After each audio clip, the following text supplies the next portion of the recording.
Halo Bray, kembali lagi di gaptek.id dan kali ini gua pingin rakit PC lagi. Di sebelah gua udah ada rakit PC yang gak ada RGB-nya sama sekali karena kebetulan banget Noctua itu ngirimin gua beberapa partnya. Ada Noctua NHD15S dan juga ada 5 buah fan dari Noctua juga, yaitu adalah Noctua NFS 12A. Dan semuanya ini adalah versi Chromax Black, jadi memang bakalan mantep banget apabila kita pengen rakit PC tanpa RGB. Nggak cuma itu aja, gue juga dikirimin oleh Hyde, yaitu casing terbaru mereka. Ini adalah Hyde Y40, bisa dibilang ini adalah adik dari Y60, yang dimana Y60 ini dia punya lekukan-lekukan gitu di bagian depannya, sementara kalau Y40 ini versi yang memang benar-benar seperti akuarium gitu aja.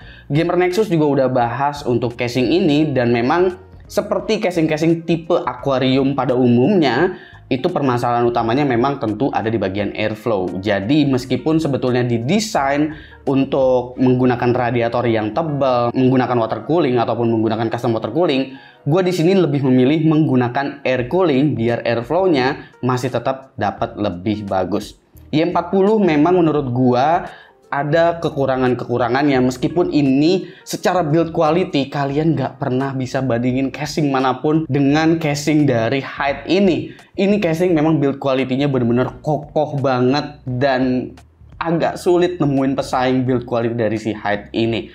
Semua bahannya menurut gua premium banget, tapi untuk Y40 di sini menurut gua ada beberapa kendala yang gua alami. Yang pertama itu adalah dust filter di bagian bawah, yang dimana ini seret banget dan gua agak susah untuk ngebukanya, padahal ini tipe sliding. Dan yang bagian tempered glass ini, di bawah tempered glass ini gua memang bisa buka dari sini, tapi ini sempit banget.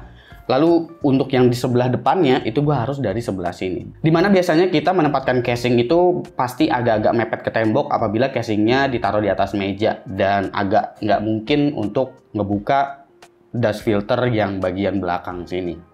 Harusnya dibikinnya semuanya ya di sebelah sini aja, sini satu, kayak gitu. Lalu untuk airflow di bagian bawah, dimana di sini untuk Hyde masih menempatkan satu slot fan casing di bagian dalamnya, tapi untuk lubang-lubang intake-nya itu agak sedikit ya karena banyak yang ketutup. Lalu otomatis di bagian depannya, yang dimana bagian depannya itu full tempered glass, jadi intake-nya itu dari samping belakang sini, dimana kalau kalian menggunakan radiator 240 atau 280 mili, itu kalian bakalan dapat minim intake banget di casing ini. Jadi apabila kalian menggunakan water cooling, gue sebetulnya lebih merekomen kalian menggunakan water cooling 360 mili dan ditaruh di atas. Kurang lebih seperti itu untuk Hyde Y40-nya. Nanti gue bakalan cerita-cerita lagi mengenai casing ini beserta semua komponennya, karena gue pengen jelasin tentunya spesifikasi apa aja sih yang gue gunakan untuk PC rakitan kali ini. Karena Hyde dan juga Noctua udah memberikan beberapa part ke gue, tentunya gue jadi punya alasan kuat untuk merakit PC non-RGB ini biar nggak diomelin istri. Oke, untuk CPU gue di sini menggunakan AMD Ryzen 9 7900 polos. Ya, AMD Ryzen 9 7900 polos emang adalah CPU yang menurut gua paling efisien dan paling terbaik sejauh ini secara harga ataupun secara power efisiensi. Jadi kalaupun gua tempatin di dalam casing yang memang udah punya pattern airflow yang nggak begitu bagus, maka dari itu Ryzen 9 7900 ini solusinya, karena CPU-nya memang adalah tipikal CPU yang adem. Ditambah lagi gue menggunakan Noctua NHD15S, yang dimana kalian tahu sendirilah. Ini Noctua gitu, kalau kalian udah pakai Noctua, udah nggak ada yang salah, no debat gitu.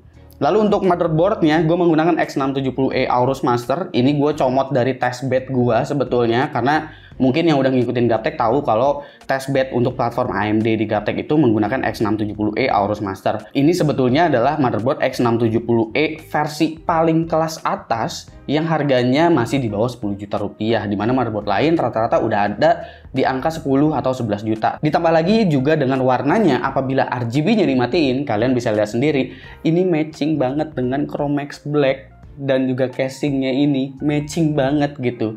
Jadi no RGB. Yang sebetulnya sedikit agak gue sesali adalah penggunaan power supply. Ini memang power supply yang udah dari tahun berapa ya gue pakai power supply ini ya? Dari tahun 2016 lah. Dan ini memang power supply udah lama, yaitu adalah Cooler Master Silent Pro Hybrid 1300 watt, power supply dari testbed gue juga. Dan power supply ini kekurangannya adalah karena kabelnya itu masih pada gendut-gendut, terutama di bagian 24 pinnya, dan masih warna-warni. Jadi ya untuk nutup-nutupnya sedikit-sedikit gue coret-coret aja pakai spidol. Seharusnya gue menggunakan power supply gigabyte yang 1000 watt yang PCIe 5, itu kabelnya udah pada flat semua. Dan karena casing ini sebetulnya mepet banget apabila kalian menggunakan eATX, jadi kalau kabel 24 pinnya itu bukan tipe yang flat, kalian harus lewatin ke atas dan jadi agak ngeganggu kelihatannya, tapi sedikit aja. But it's okay, kalau kalian pakai kabel yang flat itu bakalan jadi jauh lebih mantap lagi. Lalu untuk GPU, kartu grafis di sini gue menggunakan Radeon RX 7900 XTX versi reference. Kalian sebetulnya bisa dapetin versi reference juga di marketplace dari brand partner masing-masing. Tapi yang satu ini gue ambil dari reviewer kit waktu gue nge-review Radeon RX 7900 XTX. Lalu untuk NVMe SSD gue menggunakan Apecer NVMe PCIe Gen 4 yang sempat gue bahas juga di mini PC. Ya waktu itu gue menggunakan itu waktu gue bikin PC Slim Encode itu yang menggunakan Intel RA770 gitu kalau nggak salah. Jadi gue masih pakai itu. SSD ini juga cukup oke sih di kelas harganya karena dapat heatsink, meskipun ya di sini gue nggak pakai heatsinknya. Ini gue biar nggak beli lagi aja gitu sebetulnya. Tapi kalian bisa pakai NVMe SSD manapun, bisa pakai 980 Pro, bisa pakai KC 3000 juga kayak gitu-gitu ya. Untuk RAM juga di sini karena gue udah menggunakan G-Skill Ryzen Z5 Neo, jadi gue gunain lagi. Ini bukan versi RGB. Kalian akan sulit nemuin ini di Indonesia karena gue pun ini dapat dari HQ-nya AMD. Jadi ini dari reviewer kit waktu AMD Ryzen 7000 series pertama kali rilis. Dan kalau kalian harus cari opsinya yang hitam modelnya kayak begini dan cocok banget dengan Chromax Black, itu sebetulnya kalian bisa menggunakan G-Skill Flare X. Karena G-Skill Flare X harganya juga udah murah banget ya. Jadi kalian bisa beli DDR5 yang itu. Selebihnya untuk casing gue menggunakan Hype Y40, dan Hype Y40 ini memang untuk GPU-nya harus menggunakan riser. Jadi kalian nggak bisa kalau nggak menggunakan riser. Cuma tenang aja, untuk risernya kalian udah dapat bawaan di dalam paket penjualannya, dan itu adalah riser NVMe lagi. Itu adalah riser PCIe Gen 4. Jadi buat pakai next gen GPU seperti ini udah ready. Dan risernya juga nggak kayak yang abal-abal gitu. Ini memang premium banget karena udah dibentuk kayak sebuah card gitu. Kelebihannya dengan menggunakan riser yang seperti ini, kalian masih tetap bisa menggunakan card-card kecil seperti menggunakan capture card internal misalnya, itu kalian masih bisa tempatin di casing ini. Jadi di balik VGA cardnya itu masih bisa. Kalau kalian menggunakan kartu grafis yang besar seperti RTX 40 series misalnya, dan kalian nggak menggunakan vertical GPU, kalian tentu nggak bisa menggunakan card-card yang kecil ini di slot PCI Express bawahnya, karena slot PCI Express bawahnya ketutup dengan kartu grafis yang sangat tebal. Untungnya RX 7900 XTX versi reference ini tidak terlalu tebal dan tidak terlalu besar. Dan airflow-nya juga masih terbantu oleh intake dari bagian samping casingnya, yang dimana gue menggunakan NFS 12A dari Noctua. Ini bukan tipe fan yang blade-nya itu besar-besar, jadi blade-nya itu kecil-kecil gitu. Jadi kalau lagi posisi mati agak-agak lucu juga ngelihatnya. Dan untuk NHD 15S-nya, NHD 15S ini sebenarnya persis seperti NHD 15, tapi ini dia single fan. Sebenarnya gue bisa menggunakan satu fan tambahan lagi atau menggunakan NHD 15. Tapi kalau menggunakan NHD 15 di sini, gue khawatir itu akan mepet ke bagian atas, makanya gue lebih pilih NHD 15S aja ketimbang NHD 15 yang polos yang menggunakan dua fan. Karena menggunakan single fan aja sebetulnya untuk AMD Ryzen 9 7900 itu udah sangat-sangat cukup, karena ini CPU sebetulnya tipikal CPU yang sangat-sangat adem. Nanti kita bakalan lihat juga untuk temperaturnya seperti apa. Proses perakitannya di casing ini amatlah sangat tidak sulit, apalagi kalian menggunakan air cooling. Itu gampang banget semuanya, dan ini juga semuanya hampir screwless di bagian atas, di bagian belakang, di bagian samping. Praktis banget untuk ngerakit di Hype Y40 ini, dan bahannya semua solid-solid banget gitu. Ya, kurang lebih segitu ya penjelasannya untuk spesifikasi dan alasan kenapa gue menggunakan spesifikasi ini. Basically ya, ini lebih banyak testbed yang pindah aja ke dalam casing Hype Y40. Apabila kalian pengen rakit dengan spesifikasi yang kurang lebih persis seperti ini, mungkin cuma beda di memori dan juga di power supply-nya aja, karena Sebetulnya power supply-nya udah terlalu jadul sebetulnya, dan untuk memori agak susah cari di Indonesia. Kurang lebih nih totalnya kurang lebih segini ya.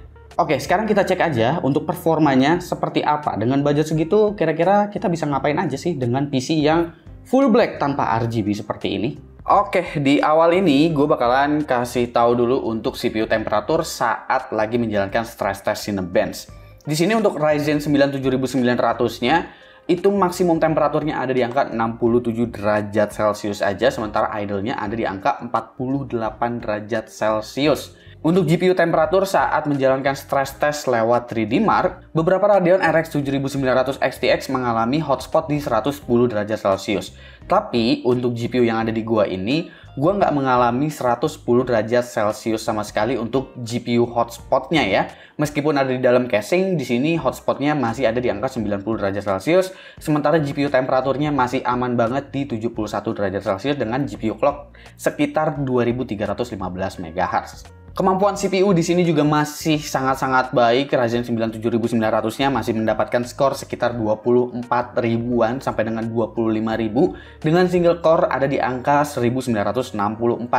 Ini udah oke banget untuk menunjang GPU-GPU yang memang kelas atas seperti 7900 XTX. Buat dipakai Blender melalui benchmark ini, kalian udah bisa lihat kalau sampel per menitnya untuk render melalui CPU itu juga udah sangat-sangat kencang. Scene Monster ada di 185, Scene Junk Shop ada di 121, dan Scene Classroom ada di angka 90. Apabila kalian ingin render menggunakan GPU pun, ini bakalan mendapatkan akselerasi yang berkali lipat. Tapi RX 7900 XTX sudah punya VRAM yang sangat-sangat besar di 24 GB, jadi masih bisa diandalkan juga untuk kebutuhan Blender seperti ini. Untuk OBS, apabila kalian mau pakai buat streaming, tentu ini bakalan masih aman-aman aja, dan GPU load-nya masih tergolong kecil banget.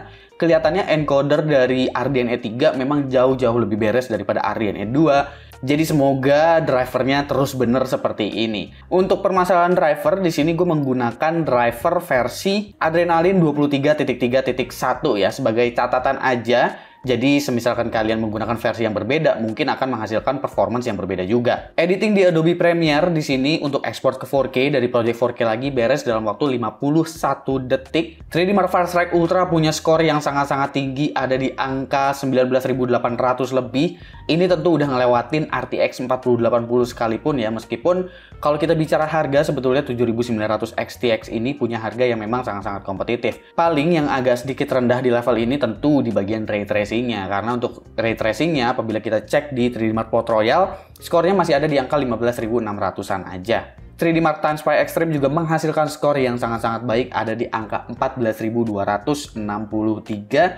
Dan kalau kita cek buat main game, misalnya kayak di Valorant, di sini untuk resolusi 2K, gue masih bisa dapetin FPS yang tumpah-tumpah, rata-rata FPS di 700. Jadi kalau kalian pakai monitor 360 Hz sekalipun, ini udah sangat-sangat menunjang. Selebihnya apabila kalian mau main game di resolusi 2K, sebetulnya ini udah sangat-sangat mantep apabila kalian mau ngincer 2K di 120 atau 144 Hz dengan setting yang memang mentok kanan semua, bahkan hingga ray tracingnya juga mentok semua gitu. Jadi untuk resolusi 2K sebenarnya udah terlalu overpower si Radeon RX 7900 XTX-nya ini.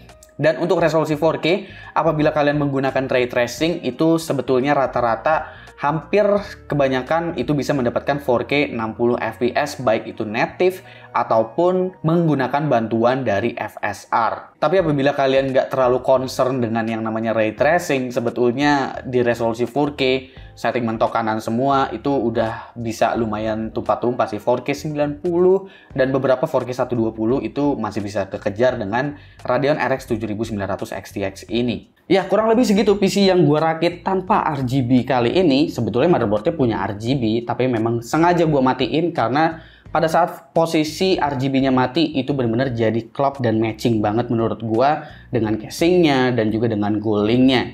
Dan ini mencerminkan kalau PC yang memang budgetnya tinggi itu nggak harus hebring, nggak harus bling-bling, dan nggak harus nyala-nyala. Menurut kalian gimana? Apakah kalian tertarik bikin PC di zaman sekarang tapi tanpa RGB sama sekali? Jadi benar-benar bikin PC yang full black seperti ini.